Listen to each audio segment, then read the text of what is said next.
Je suis né en Guyane, d'une mère qui est martiniquaise, donc elle était rentrée en Guyane, je pense, pour refaire sa vie, avancer, mais elle était très jeune. Ceci étant dit, elle m'a eu avec un homme marié qui avait déjà lui-même quatre enfants. Euh, de là, moi, il s'est jamais occupé de moi. Elle m'a toujours dit, mais je le connaissais quand même. Elle me l'avait présenté comme étant juste un ami. Comme étant un ami qui passait de temps en temps. Bon, quand il me voyait, il me disait bonjour, vite fait. Voilà. Et puis, il ne me parlait pas. Donc, j'ai su, en fait, c'était qui mon père, j'avais 12 ans. De là, ben, à l'école primaire, quand on te dit oui, c'est qui ton père, derrière, vous allez voir des photos de moi aussi, quand je suis né, l'école, tout ça. Euh, donc, quand. donc, ouais, tout ça là, c'était la bonne partie quand même. Euh, quand j'ai su c'était qui mon père, en fait, ça m'a révolté parce que lui, il était directeur d'EDF Saint-Laurent. Donc, c'est une commune de la Guyane, en fait, qui est un peu retirée, mais il était directeur d'EDF. Donc, mes sœurs, je les connaissais parce qu'on était dans la même église. Elles étaient très, très bien aisées. Elles avaient toujours les dernières paires de chaussures, les derniers sous-vêtements et tout. Moi, Stéphane Valliamé, qui est au piano, c'est comme mon grand frère, l'image de mon père, parce qu'en fait, c'est sa mère qui a un moment hébergé ma mère, lui a donné une maison. Je mettais les vêtements de Stéphane, je mettais les chaussures de personnes à droite, à gauche, tout ça. Voilà. Donc quand je voyais le contraste entre mes soeurs qui étaient à l'aise et moi je mettais les vêtements des gens et que mon père à l'école, j'étais obligé de mentir quand on me disait oui, c'est qui ton père? Je disais ouais, c'est un monsieur qui est mort à la guerre, il était militaire. Je mentais, je racontais des trucs puisque tout le monde, oui, mon papa il est ceci, mon papa il est cela. Et moi, je comprenais pas en fait, ça m'énervait.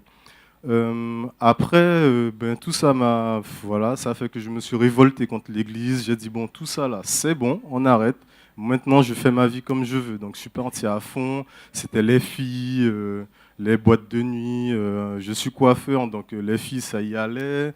Tu es là, tu badines, tu racontes du n'importe quoi. Tu sais même pas que tu es en train de briser la vie de personne, mais bon, on y va.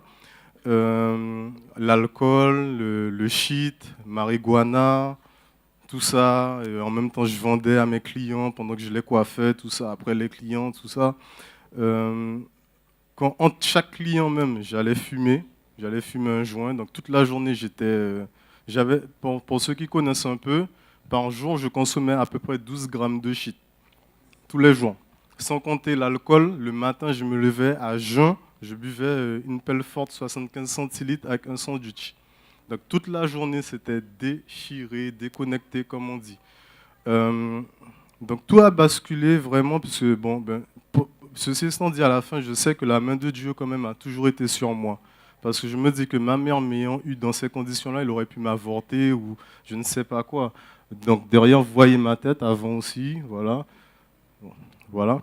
Euh, Comme on dit, de la bêtise, là c'est ma mère. Même elle, elle doit se dire, pourtant l'éducation que j'ai eue, c'était pas ça.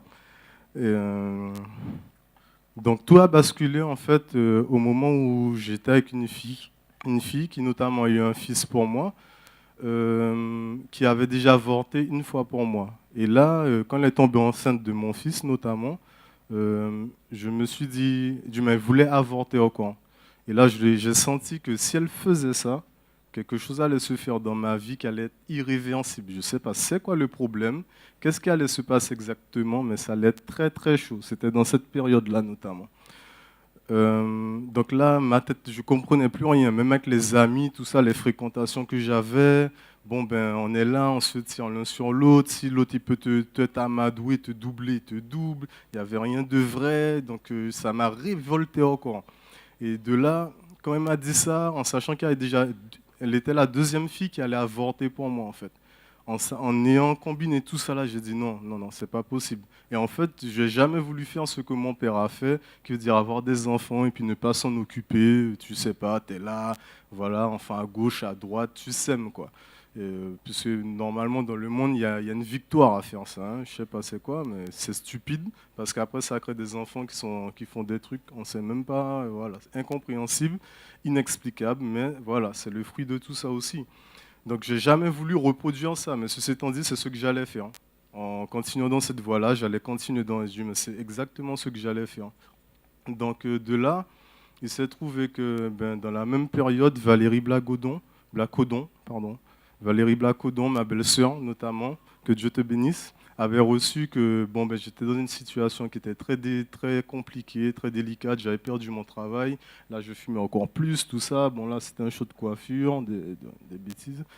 Euh, J'avais perdu mon travail et tout ça. Et là, je sais pas. C'est soit j'allais finir en prison, ou je sais pas quoi, mais ça allait mal se passer parce que la rage, là, je me contenais même plus, en fait. J'étais enragé contre tout le monde, contre la vie, contre tout. Et j'ai dit à la fille, par contre, de ne pas avorter, hein. Mais bon. Après, ben, c'était un jour.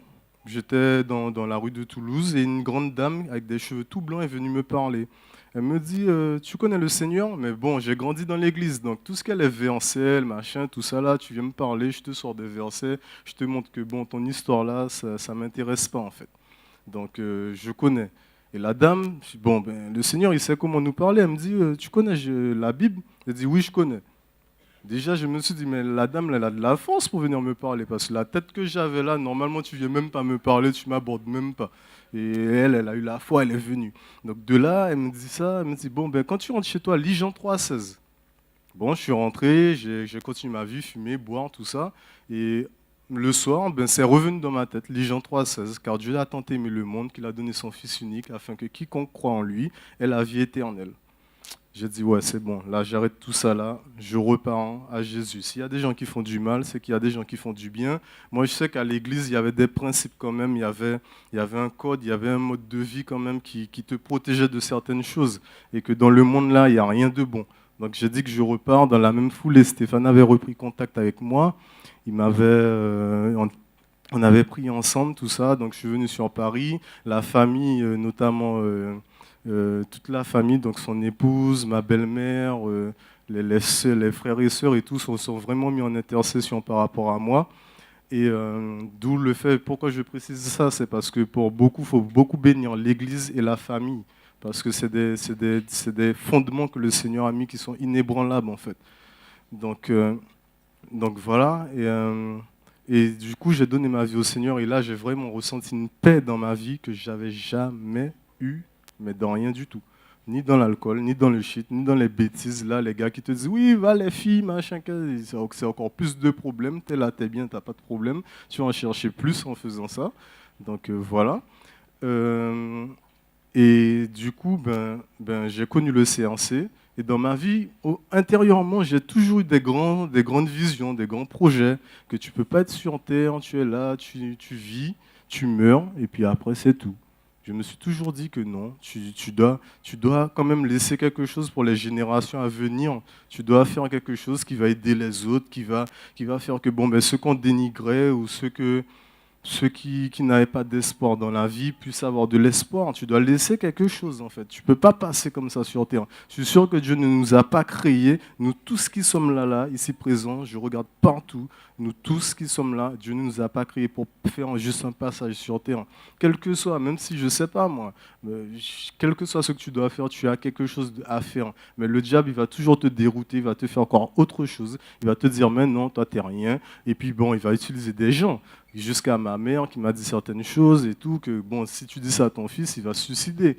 Mais je sais que le Seigneur a un plan qui est parfait. Et aujourd'hui, en ayant connu la plateforme du CNC, du forum chrétien des jeunes, ben vraiment, j'ai trouvé des jeunes qui avaient la même dynamique, mais qui matérialisaient mon rêve, en fait. Qui veut dire que voir des personnes qui sont parties quasiment de rien, qui n'avaient pas une famille aisée, qui n'avaient pas une famille déjà en place, qui se sont battus pour se mettre en place, en fait.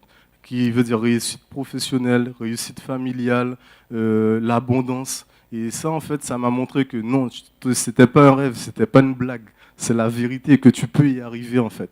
Et de là, ben, j'ai dit, bon, je vais reprendre les études, puisque je suis coiffeur, je me suis arrêté au CAP, alors que je pouvais aller au BP, à la maîtrise, pour enseigner aussi par la suite, et puis bon, ben, monter des structures, tout ça. Donc du coup, j'ai dit, je reprends les études, je vais me mobiliser et je vais réussir en fait. Donc là, je m'accroche, et par la grâce, ça va aller. Mais je sais que ça, c'est un rêve que beaucoup en fait peuvent éteindre, parce que bon, ben, la vie t'a fait croire que t'es rien du tout, t'es un comique, tu t'habilles n'importe comment, tu suis des codes que tu sais même pas pourquoi et qui servent à rien en fait. Parce que la vérité, c'est Jésus. Et Jésus, il te voit comme quelqu'un de précieux, comme quelqu'un d'excellent, comme quelqu'un que... C'est pas une histoire de compte en banque, de statut social, parce que tu travailles tes DDRH ou je sais pas quoi, ou je sais pas quoi. C'est déjà le souffle de vie que tu as dans tes narines, en fait. C'est tout. C'est tout. C'est juste ça, en fait. Donc je bénis le CNC, vraiment le Forum des jeunes aussi, par rapport à ça que j'ai comparé en fait au code de la route, puisque là je passe mon permis. Dans tout ce temps-là, j'ai jamais eu l'intelligence de passer mon permis. J'avais une bague. La bague qui est là, elle m'a coûté 1000 euros. La chaîne là, elle m'a coûté 2000 euros. Et quand je suis venu au Seigneur, je me suis dit, mais attends, tu as 3000 euros d'or sur toi, mais est-ce que tu as 3000 euros d'enseignement dans ta tête? Il faut réaliser. Après, on va dire oui, l'école ça coûte trop cher, l'école ça coûte 3000 euros, je peux pas, machin. Et après, le Seigneur vous donne la bénédiction de votre vie, en fait. Il y avait la conquête, l'établissement, donc le Seigneur t'établit, en fait. Il t'établit pour rentrer dans les choses. Et ça, tout seul, je ne pourrais pas le faire sans mon aide, Maëlle, qui, pour moi, est la plus belle femme du monde. Voilà.